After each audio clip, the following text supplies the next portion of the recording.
on the 6th day of March, I wrote a letter to President Cyril Ramaphosa. Yes. And my argument was South Africa is the anchor economy. Mr. President, don't allow vigilantism to be what defines how you deal with illegality.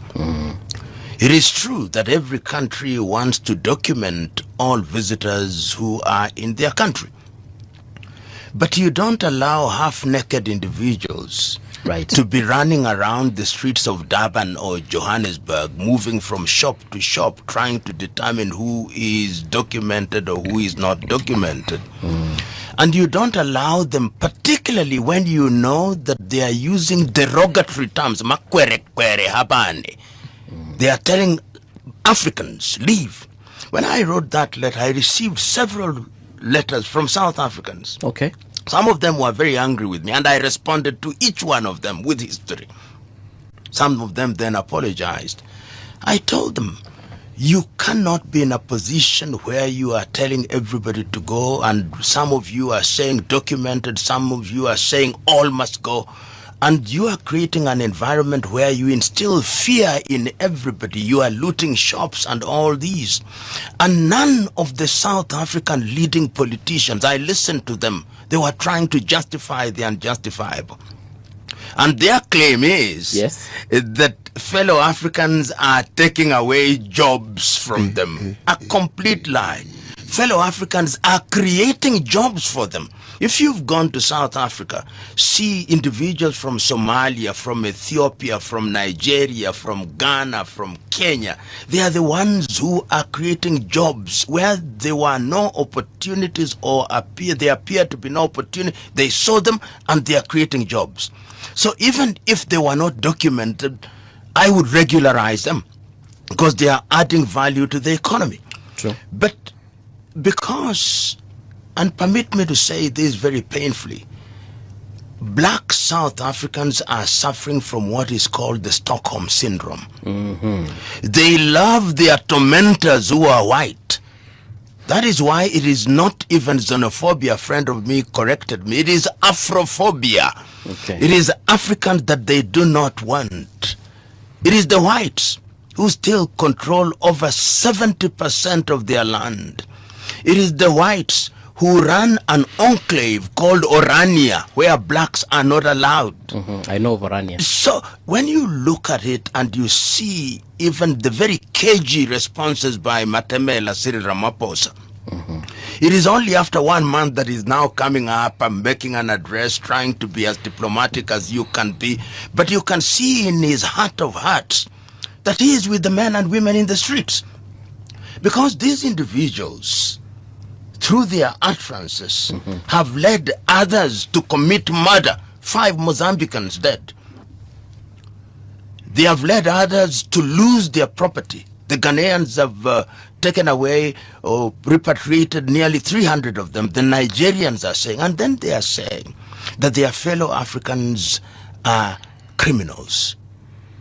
You would imagine that if you took away all the criminals, then South Africa would be heaven without any crime. Yet statistics tell us 90% of those in jail and counting are South African male, which means that they are the ones who are committing the crimes. If there is one odd non-South African who is engaged in this, let them be dealt with in accordance with the law.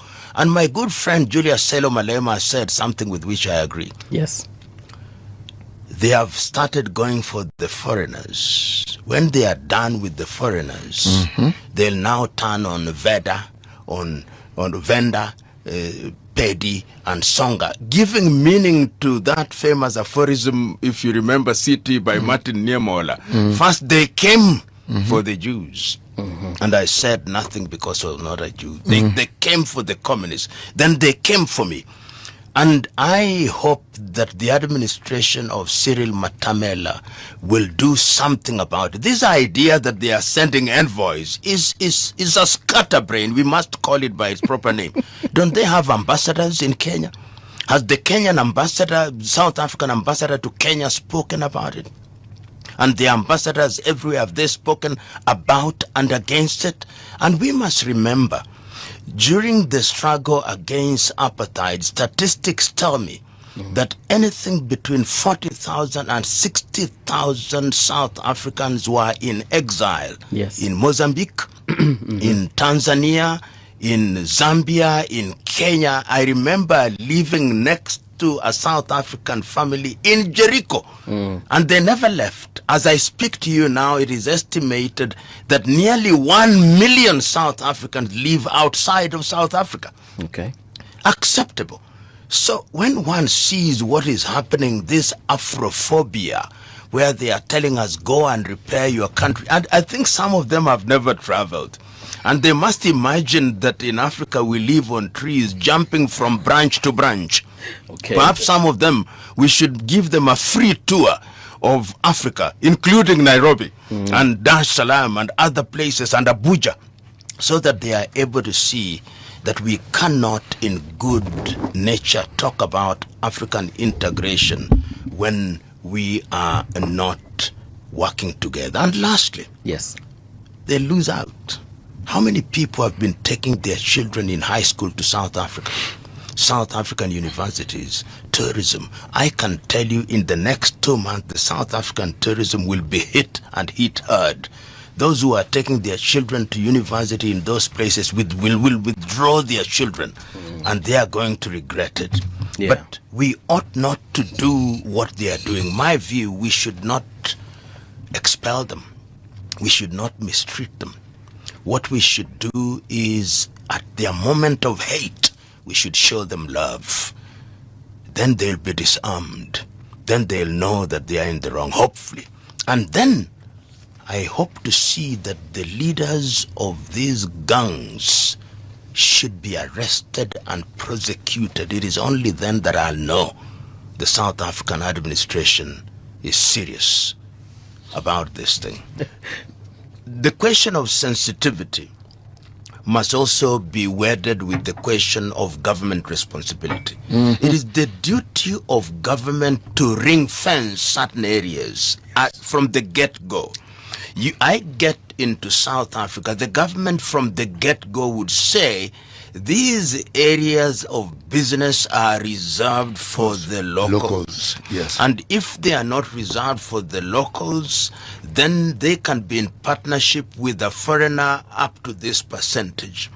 So failure of government to ring fence these things is what sometimes leads to the situation that we find, the so-called spaza shops, which they are complaining about. And I heard my good friend Kagoro arguing that, in fact, when you destroy the spaza shops, who are you helping? ShopRite. Yes. Because immediately there are no kiosks or spaza shops. Where will you shop? The supermarkets. And where there are these spaza shops, the ShopRites don't thrive. So it's saying unknowingly they are actually aiding the white monopoly capital, because the reality, and Malema said it, okay, 300 Ghanaians have left. Now show me the 300 jobs that they took away from you. Of course, he's saying it tongue-in-cheek, but he's saying the opportunities are not self-evident. They are created. And you also ought to have a work ethic. The work ethic, and I listened to one of the Indians saying, but you want me to employ South Africans. Not that all South Africans don't have a good work ethic. But on Monday, they'll not turn up for work. The Zimbabweans will. The Malawians will. The Mozambicans will. Because their motivation is totally different. They want to make the rand and send it back home. So it's a combination of factors which, in my view, demanded that the government ought to deal with it well. And CT was right, that the invisible political hand, when you can't solve it and you can't explain it, externalize the enemy. And that is exactly what is happening. All your problems to the foreign migrants. And remember, they are now saying there are two groups of them. Operation Dudula, which is very active in KwaZulu-Natal, and March on March, which is also very active in KwaZulu-Natal. Right. And the whole idea by the 30th of June, they are speaking with both sides of the mouth. One side is saying only undocumented. The other one is saying even documented. All of them. But even if you are documented, hasn't the environment been made so toxic? Before you explain yourself and give your papers, which upon display may also be destroyed, people are thinking of leaving. Actually, People are selling their items. the best thing is just to leave. Yeah. That is what is happening. Don't risk it, yeah. Don't risk it. And what South Africans don't know, it can happen. People may boycott MTN. People may boycott Stanbic. People may boycott ShopRite. People may boycott Marks and Beans. And all these outlets which are taking money to South Africa, which is helping them enjoy the quality of life that they are enjoying. They don't see the total picture.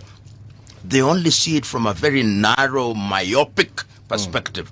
And their politicians are not helping in this regard. Prof, how would a politician, and I'm asking this because I want to understand, how would anyone, forget even a politician, benefit from this kind of division in South Africa? You know, your typical African politician is not interested in the welfare of the people that they lead. Yes. So as long as they have an environment where they can go into parliament and make their own money, they don't care whether the people are poor. In fact, they love them when they are poor. Because when they are poor, you can always give them 10 rand or 20 rand and they run to your rallies and you think that you are now a big man because some 30,000 individuals have attended your rallies. So they don't care.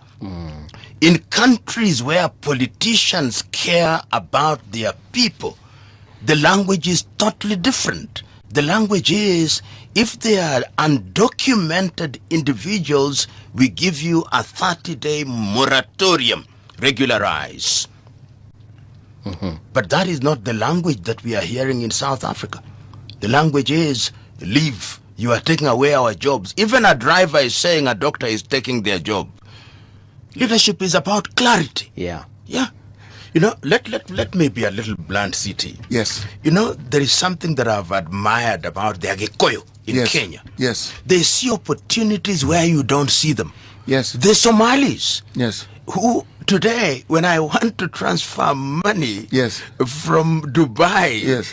I simply go into a forex bureau and cause that money to be received real time. Yeah.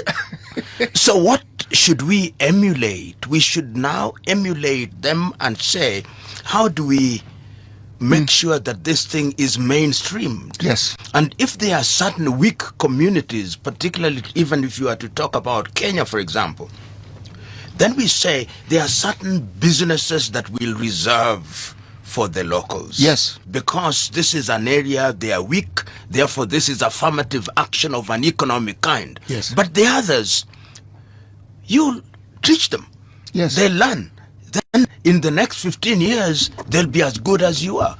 That is the attitude that should be replicated. And you said something a little earlier. We are talking about Africa Continental Free Trade Area, which means that our tea in Kenya should be moved to Johannesburg in South Africa without any tariff and non-tariff barriers. That is only possible, among other things, if there is mobility of labor. That is why I'm personally involved in a movement we are saying visa-less Africa, no visa. I wake up in the morning in Nairobi, Kenya. I want to go to Maiduguri in Nigeria. I should just be able to take a plane and be there as if it were domestic. And let me tell you, if we were able to do that, this African GDP that you talk about, 3 trillion, in 5 years it would be 10 trillion. Yes. Because tourism, airfares will begin to come down. I'll not be going to Dubai. What is there to see in Dubai? I'd go to Zambia. I'd go to Tanzania. I would go to Rwanda and Burundi and Central African Republic. These are the things, Paul, that we must tell the South Africans. Yes. And we hope that their leaders, and CT has given a perfect example of Angela Merkel. She even said it about the tax. Yes, she did. Let us have leaders who are resolute, who are able to say we are not going to allow this. This namby-pamby, these nice speeches which don't yield much are not going to help anybody.